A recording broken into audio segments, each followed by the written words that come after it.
He said, Abraham, Abraham, stretch out his hands. And then he said, here I am. And he said, do not lay your hand on that lad or do anything to him, for now I know that you fear God, since you have not withheld your son, your only son, for me. So to me, that's a little bit of a questionable, because you see, this is the Lord, an angel of the Lord, who is called upon Abraham. And originally it says, then they came to a place of which God had told him. So God told him to do something, but then the angel of the Lord, which is not God, told him not. And then not only he says that, he says not, he says, your only son from me. Meaning that Isaac, who came from Sarah, who was also his sister, right? Who was related to him from his father, but they had different mothers. They came from different wombs, but the same seed of the Father. So the Lord of Abram's forefathers,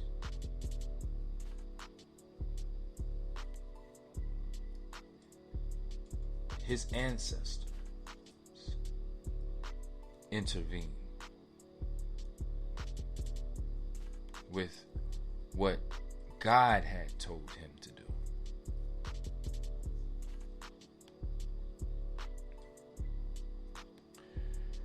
Because in truth, Ishmael, the son of Hagar,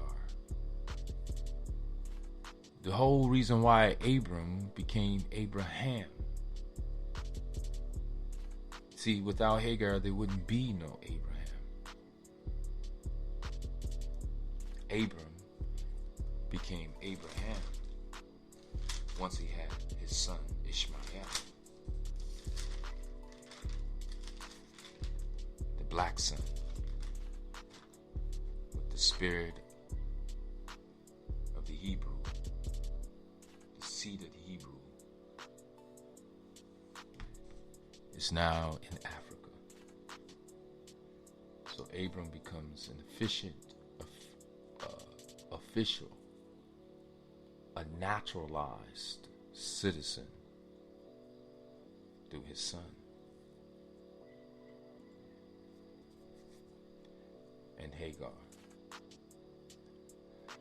his Egyptian maidservant. And because of this, now the Hebrew seed is in the land of Egypt. And it specifically says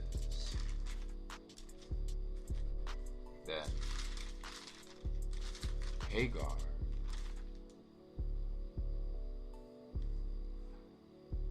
she found Ishmael, an Egyptian wife.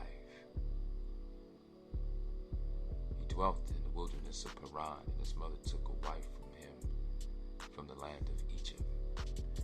And that was it. That's the end of the story of them. Until he remarries. Abraham took a wife, and her name was Keturah. So 2 of Abraham's 3 wives in his lifetime were women of color. Keturah bore him 6 sons: Zimran, Jokshan, Median, Ishbak, and Shua. The reason why they're important is because Abram gave gifts to those sons. the sons of the concubines. This is verse 6. But Abram gave gifts to the sons of the concubines which Abram had. And while he was still living, he sent them eastward away from Isaac, his son, to the country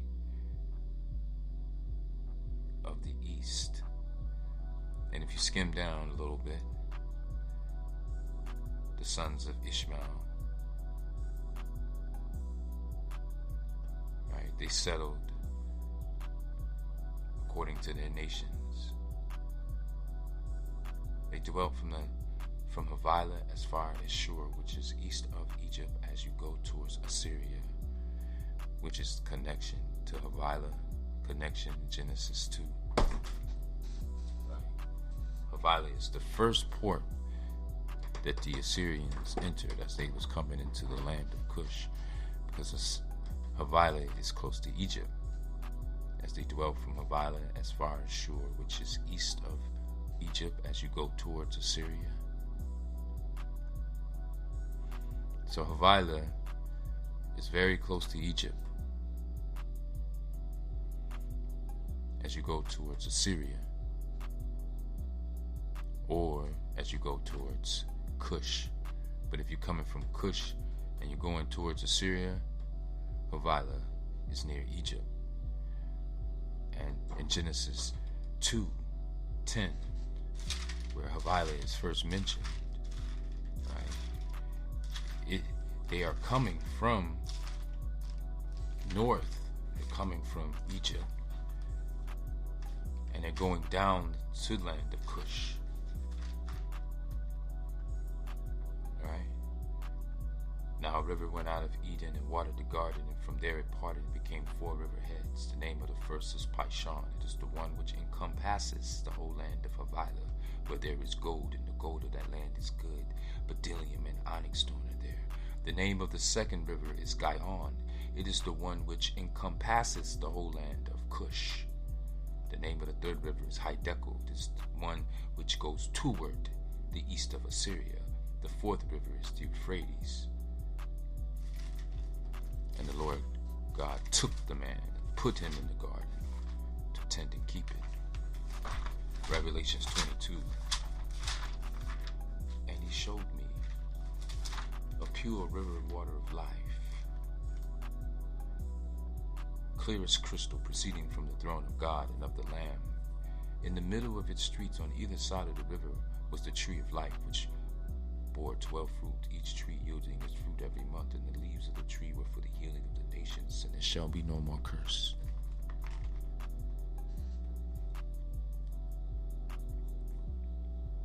The healer. For God knows that in the day you eat of it, your eyes will be open and you will become like gods.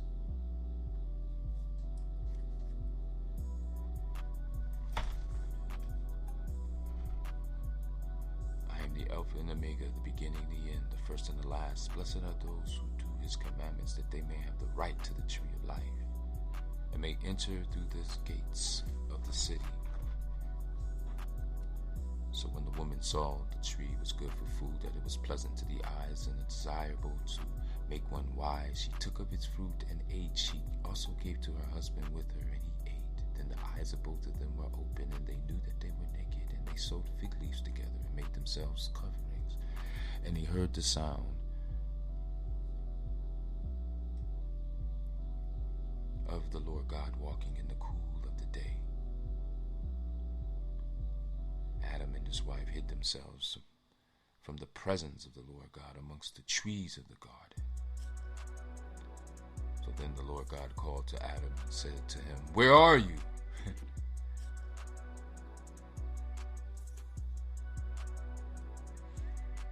So he said, "I heard your voice in the garden, and I was afraid because I was naked and I hid myself." And he said, "This is the Lord. Who told you that you were naked? Have you eaten of the tree of which I commanded that you should not eat?"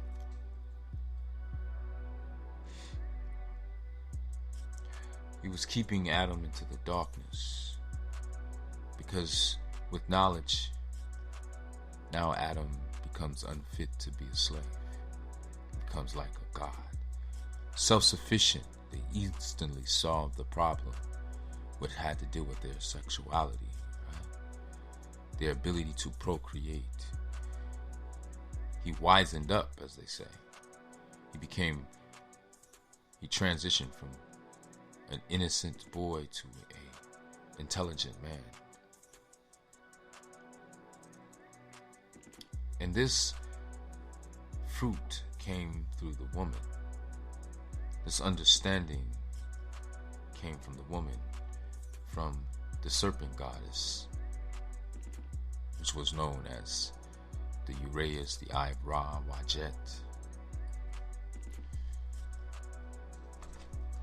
She can personify as a serpent in relation to the womb, the gateway where the son is born, right? Where the spirit enters the mouth of the serpent, right? And is regurgitated after the life cycle, after it developed into the form of a son or a daughter. An heir from the throne.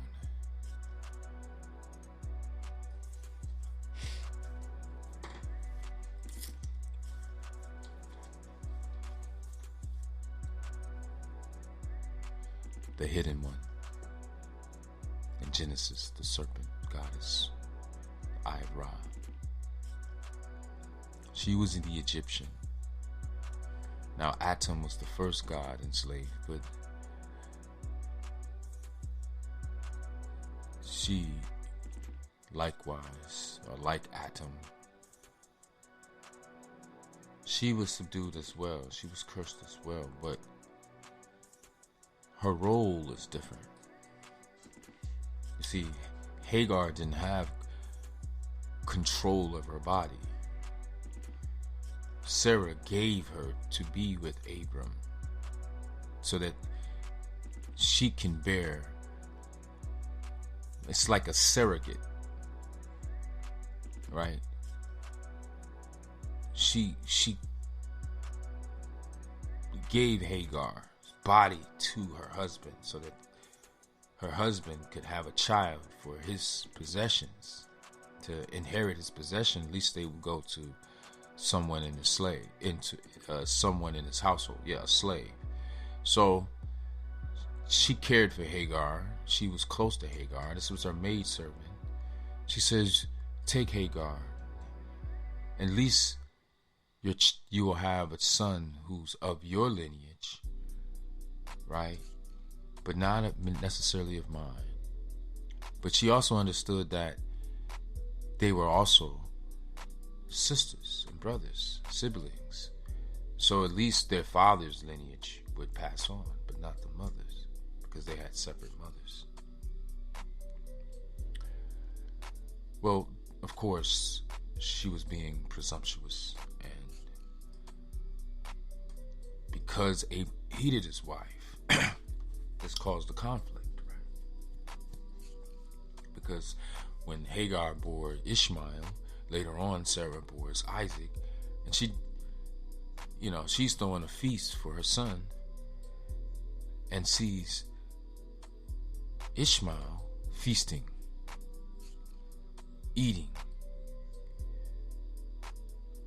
of the feast that is she prepared for her son. And at this point, she has a change of heart, a change of mind. And she says, "Hey, now that I have my son here, you need to go ahead and get rid of this. Cast this woman and the son." So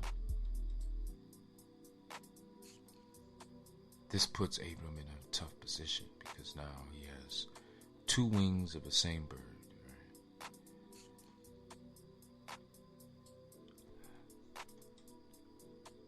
So now we have Ishmael with Islam, and we have Christianity. Now Christianity doesn't recognize Islam, right? Although they are brothers, they are fruits from the same